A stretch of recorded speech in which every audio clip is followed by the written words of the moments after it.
The anti-paper leak amendment bill has taken centre stage today in Parliament as the government pushed its case for stronger action against exam fraud, calling it a step to protect merit and restore trust in the examination system. During the debate, the BJP leaders defended the legislation, with Bansuri Swaraj saying that the bill will safeguard students' future, while Jitendra Singh cited past exam leak cases including the 2009 RRB and 2012 AIMS examples. Tejasvi Surya called it the first law on examination security in 7 decades. The opposition, however, launched a sharp attack on the government. Priyanka questioned the lack of conviction since the 2024 paper leak law, while Gogoi raised concerns over student deaths and accountability. Akhilesh Yadav compared the police action against protesting students with the emergency, and Abhishek Banerjee of the TMC alleged that the students faced a new paper leak scandal every year. Debate now turned into a political face-off over who failed to protect the students and who can deliver lasting exam reforms. With the government highlighting stricter laws and reform measures, the key question is, can this bill finally restore confidence in India's examination system? Let's listen in to what happened in Parliament today. Examination system खुद fail हो गया है। पिछले दशक में 152 paper leak हुए, 750 करोड़ छात्र प्रभावित हुए, मगर एक भी दोषी, एक भी माफिया को सजा नहीं। इमरजेंसी को तो नहीं देखा हूं, लेकिन इमरजेंसी में क्या क्या हुआ है वो अभी दिल्ली की राजधानी में भी देखने को मिल गया है। आंसू के गैस के गोले और लकड़ी में लगा हुआ कुछ कील का और कांटे की चीजें, उस समय करंट नहीं लगाया जाता था, इस बार करंट लगाया गया है। तो ये इमरजेंसी के बराबर ही हुआ है हमला। 2011, I'll go on and on, the list is very long then. 2011 All India Engineering Entrance Examination. 2012 AIMS New Delhi Entrance Paper Leak. 2013 Maharashtra Secondary Certificate Examination. So if I go on and on, then I will not be able to talk. Ashok Mittal, BJP Rajya Sabha Member of Parliament, joining me on the telecast. Mr. Mittal, thank you very much for speaking to us on NewsX. And what do you make of these allegations made by a number of opposition members of Parliament, including Priyanka Gandhi Vadra, Akhilesh Yadav? Akhilesh Yadav particularly speaks about, he compares the police violence on the students at the Jantar Mantar site on the protest day to the emergency that was imposed back then, and the police had clamped down on the protesters. Thank you very much. I think if I take your last line, that police have clamped down on protesters, those who are the leaders of these agitation, they themselves have said that no student has committed any wrong, and there were certain outsiders who came in between and created nuisance, and their agitation was peaceful. Their protest was peaceful. It means the action taken was against the miscreants, those who are not students, and they wanted to spoil their agitation, and they knowingly provoked police. That's why these actions have been taken, so that the real students and genuine students could be saved from these kind of things. So that's okay. The one. Okay. You know, this entire row over the usage of pellet guns. Until yesterday, the Delhi police came out with a clarification that there were no pellet guns or anti-riot guns that were used during the protest by the police. Today, we have accessed this document of a police diary where orders have been used to use these anti-riot guns. We already have proof in the form of this man who has sustained severe injuries because of the pellets that were shot at him. There's one man who is on the verge of losing his vision. Why do you think the police are not coming out and accepting the fact that pellet guns were used during the protests? Dekhe, as far as these things are concerned, if it has been there, I think it's already under investigation and truth will come out. But government has never intended to harm any student in any way.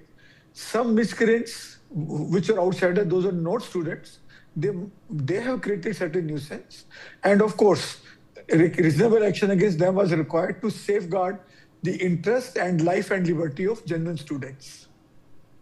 But the student that sustained those pellets on his body, in his eye, on his leg and on his torso was a student. He was not a miscreant.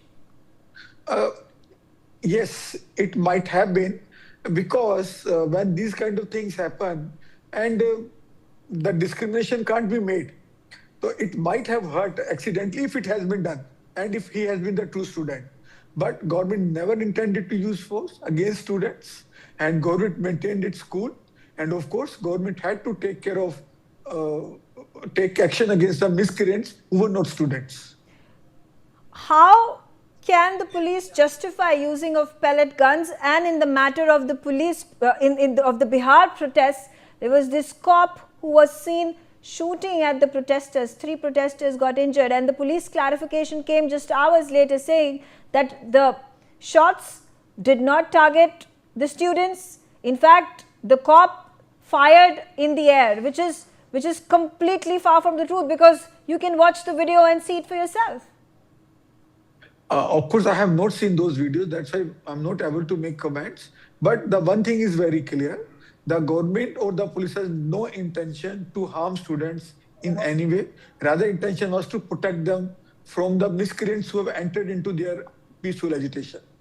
I would not also like to ask you the question about Priyanka Gandhi Vadra's comment, where she has accused Prahlad Joshi, who is now the new education minister, of coming out in support of the rapists in the 2002 Shah case.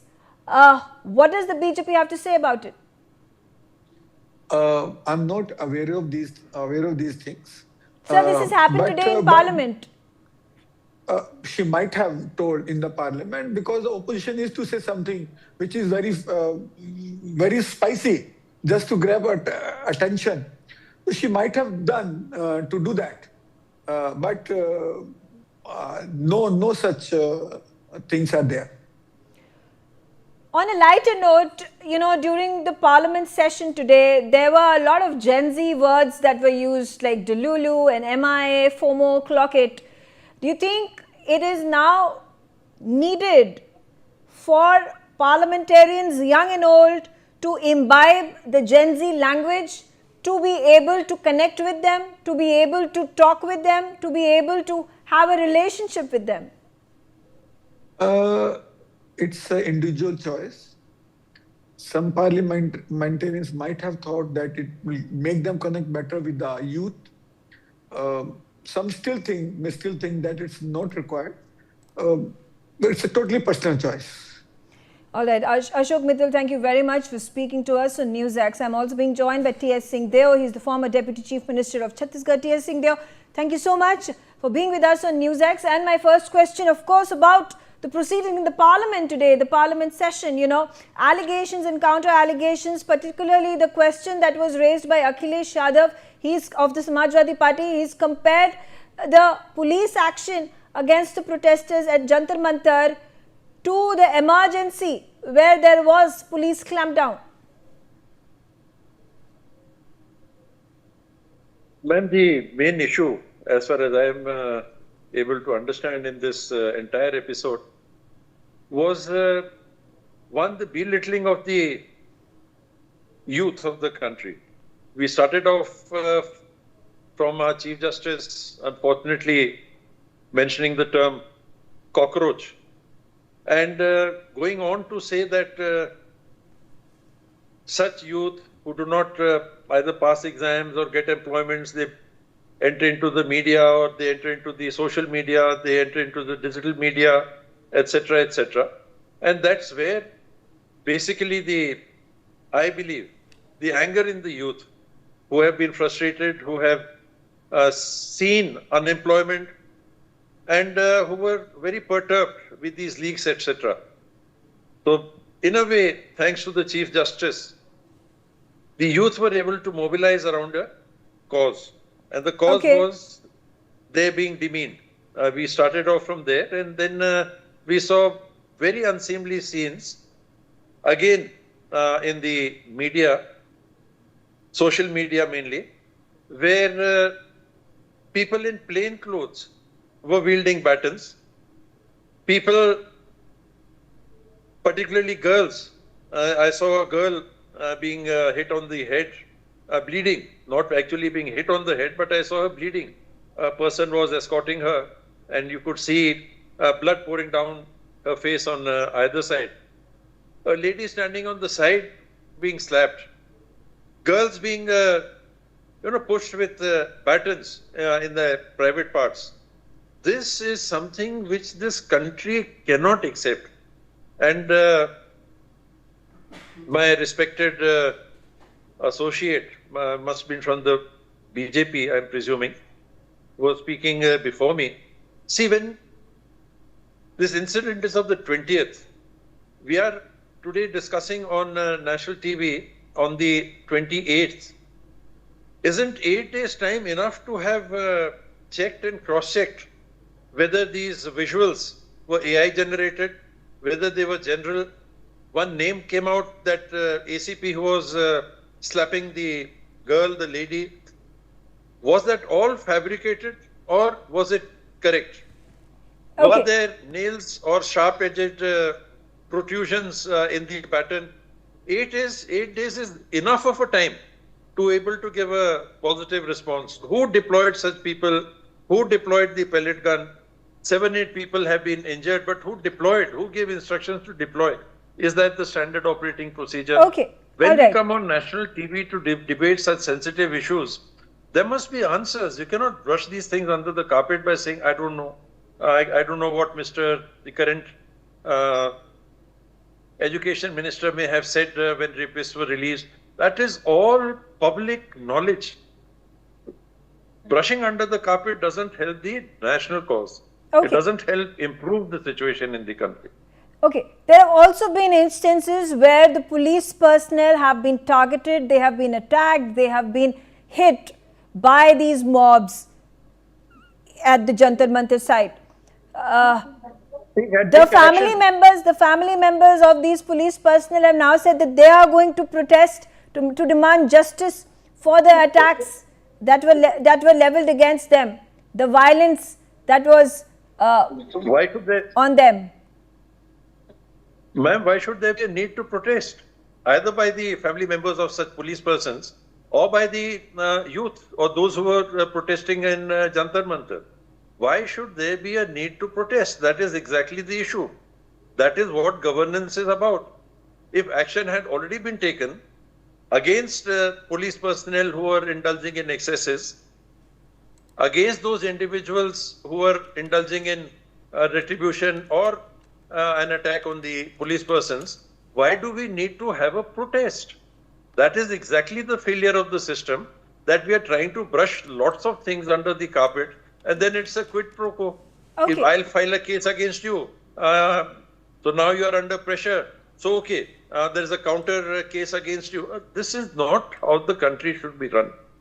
What do you make of the Supreme Court order that has come out today and the reaction of the CJP, particularly on the subject of the Supreme Court saying that minors and students and peaceful protesters who do not have a criminal track record, for them FIRs must be withdrawn, but FIRs will continue and investigation will happen against those who have criminal antecedents, who have track records of being rapists and have sexually assaulted women in the past.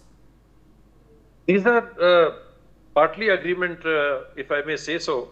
For one, again, why does the Supreme Court need to pass an observation or make a judgment? It is the duty of the governance. It is the duty of the government to see that all this that the Supreme Court is saying should have been done. Do we need the Supreme Court to say these things and then we'll govern? Is that what governance is about? Is that what democracy is about? No. And if you have a criminal record and you are not indulging in any unlawful activity, Why should action be taken against you just because you had a criminal record? So these things don't But make these sense. This is individuals not governance. were at the protest site. These individuals have been identified as those that have caused ruckus, that have used violence during a peaceful protest. Certainly. And that's been the reason this case was also brought in the Supreme Court. It was heard by the Supreme Court. It was challenging, basically the case was challenging the FIRs that were lodged by the police against the protesters, to which the Supreme Court has made these observations. Ma'am, again, I am repeating myself again and again. Why must action be taken on somebody who is seen to be having indulged in unlawful practices? You know, you take it suo moto. Whether he had a criminal precedent or not, whether they have a criminal record or not, whether there were any cases against them or not, that is not the basis for taking or not taking action. You are allowed to, as a citizen of the country, to move around even if you have had criminal antecedents. But whether or not you have criminal antecedents, if you have indulged in an unlawful act, you take action on that. Why should there be a definition or a clarification as to why action should be taken? Your criminal There is a antecedents clarification simply because of the fact that when the Cockroach Janata Party founder comes out and says that we are not going to accept this order that has been made by the Supreme Court, we were given a promise by the central government that the FIRs will be withdrawn against all protesters. Therefore, this observation, this directive by the Supreme Court is negated by us. And that's exactly why there is a clarification at this point of time that needs to be given by the topmost judiciary, the topmost legal authority in our country. That's the question.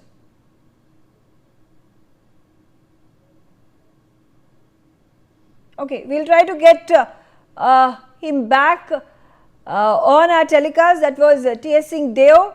I'm also being joined by my other panelists. I have with me Advocate Manasvi Thapar. Advocate Thapar, what's happened? If you followed what has happened in Parliament today, at least we have moved a step forward from constant adjournment of the Parliament, ruckus on the floor of the House, not wanting to discuss and debate on the anti-leak amendment bill that was introduced yesterday, to now finally having discourse in a civil manner. What is your perception? I think it is the back foot of the government which has led to discussion and discourse, because they understand it very well now that people, opposition and everyone in this country is going to ask questions, and you have to answer people. And in a democracy, you have to ask questions and you have to answer them. And you cannot have a strong democracy without questions. You cannot have a strong democracy without opposition. You cannot have a strong democracy with all those people who will just say be yes men of the government. That is not how a government is going to function. And this is what I have been speaking since last 12 years. We need to be strong as citizens to ask questions. And finally, youngsters of our nation have taken it up, the onus on themselves to ask questions to the government. And they are very right. They are precisely right. But the conduct, now with the resignation and everything, now the government has realized that they were wrong, and things are falling in place for the youngsters and for our country in the education sector.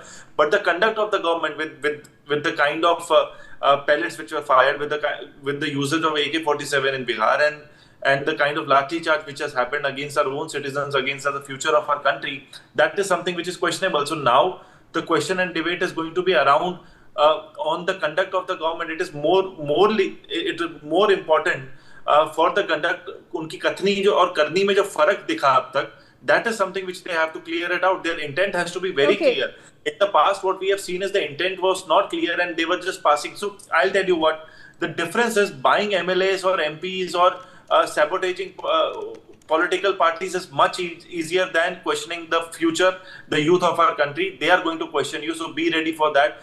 Your conduct has to be proper. Your intent has to be proper. What you say and what has to be. Okay, and also when you talk about the intent of the people, the politicians, our leaders, how do you view the intent of the CJP, particularly with the very strong statement that has come from Abhijit Dipke, he has said that he rejects the Supreme Court observation, the directives. What wrong has the Supreme Court said? That, the Supreme Court had to spell out the obvious, and this is the discussion that I was having with T.S. Singh Deo as well, that what wrong has the Supreme Court said that the CJP is up in arms and now threatening to hold the country, hold Delhi hostage again, saying that we will come out on the streets and protest again. Why is Dipke so adamant in apparently protecting the criminal activities that were going on within the protest? Why is Dipke adamant on withdrawing the FIRs against these criminal activities and criminal elements in the protest? Now you have to balance a few things here. One is the atrocities which have happened against the youth, against the protest, the youngsters against them. That is something which needs to be protected. Innocent protesters, innocent youngsters of our country cannot be put before any kind of charges. That is something which has to be protected. And firstly, who started this entire violence scenario? When pellets were being fired, there would have been agitation. When Lathi was being charged against students, there would have been agitation. So minimum force, as per the own Supreme Court guidelines and various Supreme Court judgments, minimum force was not something which was put in force. It was the maximum utilization of force against the youngsters. So this is something which is questionable from both the ends. It's not about Dipke making a statement. It's the government which made its stand very clear. How can you have a lathi with nails on it? How can you have pellets being fired without a permission? Till yesterday, it was the for which the Supreme Court has come out and said that yes, there is going to be an independent probe against the alleged violent acts of the police excesses against the students, and vice versa, violent attacks on the police personnel by the protesters or people who were roaming within the protest, trying to harm the police personnel doing their duty. So, but then again, Manasvi, my question is that should Dipke and the CJP have come out and welcomed the Supreme Court observations and the directives that were issued to the police? See, the directives to the police by someone who's in power was something which is very wrong, which has gone down very, very badly against the citizens of our nation. What Dipke is making a statement, there are two parts to that. One part which I would want to agree to that statement is innocent students should be exonerated from any kind of charges. They should not be criminalized because these are students who are protesting with the innocence of getting. But that's exactly what the Supreme Court is saying. That is exactly what the Supreme Court has said. So I do not know why there is a difference of opinion between the CJP and the CJI. So CJP is not a constitutional political party or a representative of people's representing a party. It is just a social media movement which was there a few days back. But I don't think that will be dictating Supreme Court. I don't think that would have that power to dictate the parliament. That is not going to happen. Dipke became a star because of the kind of protest which happened, but I don't think that statement is going to change anything. It is the conduct discourse of the government which has to be corrected, and that is going to happen now. And being the representatives of the youth, they have volunteered themselves to be the representatives of the youth. In fact, the millions that gathered were following Dipke and the CJP, giving them the right to take the lead. In fact, they have met Jitendra Singh, JP Nadda, they have come to an agreement. So, obviously, I mean, they may not officially be the face of the youth of the country, but at the end of the day, there has been support, and I have spoken to scores and scores of students that they have faith in CJP, that they are the ones who are leading the cause of the students, of the NEET aspirants, of everybody. So, how can we just completely exonerate them from the moral responsibility of doing the right thing, saying the right thing? What is the right thing? Hitting the students, lathi charging the students. One of the student named Sahil lost his right eye, and doctors are saying 1% chances are of recovery. He may be blind from his right eye completely because pellets. I am right now speaking about the Supreme Court order, and particularly the comment that has come from Abhijit Dipke.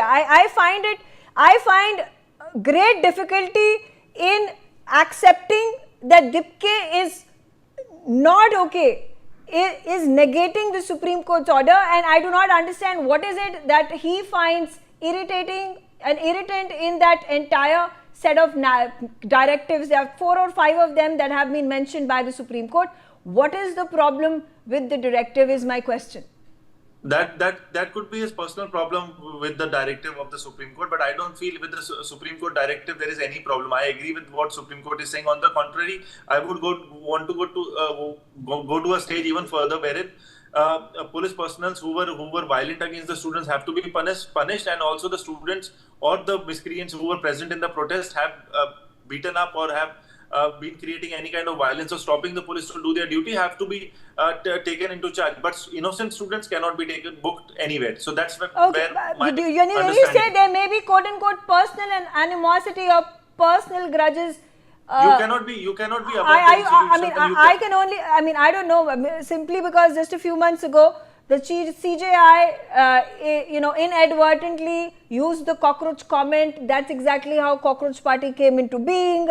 I mean, at this point of time, is the Cockroach Party thinking that anything and everything that they stand for against the CJI, against the judiciary, against the government is going to become a mass movement, and they are going to get all the support from the crores of students, the youth, the people of the country is something that one needs to ponder as well. Manasvi, stay on with me. I'm also being joined by Harpreet, who is a NEET aspirant. Harpreet, did you pay attention to what was happening in the parliament today? Yes, ma'am. I heard about the bill passed. The bill is still under discussion. Discourse and debate is taking place. The bill is not yet passed. It was introduced yesterday. But I do want to understand from you about the current situation. What is happening? What has happened in the Supreme Court? What has the Supreme Court said today? Ma'am, the thing is, they are passing, they are just giving the suggestions, they are giving their laws. But does the strict law alone is enough? Because implementation, transparency and accountability are equally important. And students need their trust. They need to gain students' trust. Okay, all right. Fair enough, Harpreet. Thank you very much for joining us and speaking to us on NewsX. On that note, I slip into a short break. Thanks for watching NewsX.